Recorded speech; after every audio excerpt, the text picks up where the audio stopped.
Dear students, exercise 1.2 solve करेंगे। निम्नलिखित में से कौन से रिक्त समुच्चय के उदाहरण हैं? रिक्त समुच्चय ऐसा समुच्चय जिसमें कोई एलिमेंट नहीं होता है रिक्त समुच्चय कहलाता है। तो उसका फर्स्ट पार्ट, 2 से भाज्य विषम प्राकृत संख्याओं का समुच्चय। ऐसा समुच्चय जो कि विषम प्राकृत संख्याओं का समुच्चय हो और 2 से भाज्य हो। तो विषम प्राकृत संख्याएं आपकी होती हैं, इनका समुच्चय अगर लिखेंगे तो a इज़ इक्वल टू विषम प्राकृत संख्या है 1 से स्टार्ट होंगी, 1, 3, 5। ये सारी आपकी विषम प्राकृत संख्याएं हैं, इन्फिनिटी तक जाएंगी क्योंकि विषम प्राकृत संख्याओं का समुच्चय है। इसको लिमिट में नहीं दिया गया है कि कहाँ से कहाँ तक संख्याएं हैं।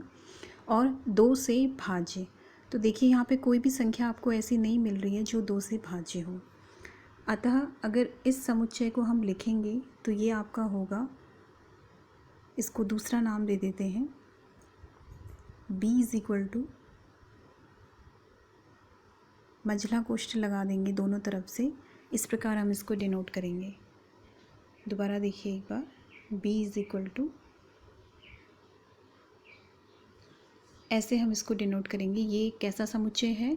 रिक्त समुच्चय है, क्योंकि इसमें आपका कोई भी एलिमेंट नहीं है। या इसको फाई से डिनोट करेंगे, फाई। नेक्स्ट पार्ट है, देखिए इसके सम अभाज्य संख्याओं का समुच्चय। सम संख्या होगी और अभाज्य संख्या होगी। सम संख्या जिनमें 2 का भाग जाता है, सम संख्याएं, और अभाज्य संख्या जिनके केवल 2 गुणनखंड होते हैं, केवल 2, एक तो एक और एक स्वयं वह संख्या। तो सम संख्या लिखेंगे सबसे पहले। सम संख्या का समुच्चय अगर हम लिखेंगे तो लिखेंगे a इज़ इक्वल टू, 2 से शुरू होती हैं, यह आपका सम संख्याओं का समुच्चय। और अभाज्य, तो 2 एक ऐसी संख्या है जिसके केवल 2 ही गुणनखंड होते हैं, अतः 2 एक क्या है? आपकी अभाज्य संख्या है।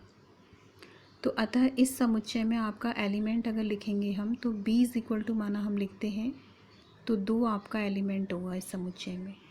एलिमेंट मिल रहा है हमें, इसमें एक ही एलिमेंट मिला है लेकिन एलिमेंट मिल रहा है, तो ये एक रिक्त समुच्चय नहीं होगा। सेकंड वाला पार्ट आपका रिक्त समुच्चय नहीं है क्योंकि इसमें एक एलिमेंट 2 हमको मिला है। थर्ड पार्ट है, देखिए इसका, x सच दैट x एक प्राकृत संख्या है और x इज़ लेस देन 5 और साथ ही साथ x इज़ ग्रेटर देन 7। तो ये जो लाइन है इसे ध्यान से देखेंगे, x आपका लेस देन 5 है और साथ ही साथ x ग्रेटर देन 7 है। x सच दैट x एक प्राकृत संख्या है। तो प्राकृत संख्याओं के समुच्चय को हम n से डिनोट करते हैं, नेचुरल नंबर्स का सेट। ये 1 से स्टार्ट होता है और इन्फिनिटी तक जाता है, 1, 2, 3 एंड सो ऑन। सारी संख्याएं जो 1 से शुरू होती हैं और इन्फिनिटी तक जाती हैं वो आपकी नेचुरल नंबर्स कहलाती हैं। तो अगर माना आप कोई संख्या लेते हैं जो कि लेस देन 5 है, जो उसकी पहली कंडीशन दी है इसने, तो 4 आपने लिया जो कि क्या है आपका लेस देन 5 है, बट 4 आपका क्या है लेस देन 7 भी है, तो उसकी सेकंड कंडीशन सेटिस्फाई नहीं हो रही है जो कि कह रही है कि x क्या है ग्रेटर देन 7 है। माना आप कोई दूसरी संख्या लेते हैं जो कि सेकंड कंडीशन को सेटिस्फाई कर रही है, ग्रेटर देन 7। सपोज़ आपने 8 ले ली जो कि ग्रेटर देन 7 है, तो आप जो आपकी सेकंड कंडीशन थी कि x इज़ लेस देन 5, लेकिन 8 आपका क्या है ग्रेटर देन 5 है। तो किसी भी संख्या पे ये दोनों जो आपकी कंडीशंस दी गई हैं ये सेटिस्फाई नहीं हो रही हैं। तो इस समुच्चय को अगर हम लिखना चाहेंगे तो हम लिखेंगे a इज़ इक्वल टू, यहाँ पर आपको कोई एलिमेंट नहीं मिलेगा, ऐसे हम इसको डिनोट करेंगे, या a रिक्त समुच्चय है। तो यह आपका थर्ड पार्ट। फोर्थ पार्ट है, देखिए इसमें y सच दैट y किन्हीं भी 2 समांतर रेखाओं का उभयनिष्ठ बिंदु है। जैसा कि आपको मालूम है, समांतर रेखाएं वे रेखाएं होती हैं जो कभी भी एक दूसरे को मिलती नहीं हैं, प्रतिच्छेद नहीं करती हैं या काटती नहीं हैं। माना ये 2 समांतर रेखाएं हैं तो इनके बीच की जो डिस्टेंस है ये हमेशा एक जैसी रहेगी। जो डिस्टेंस यहाँ पर है वही डिस्टेंस यहाँ पर भी रहेगी।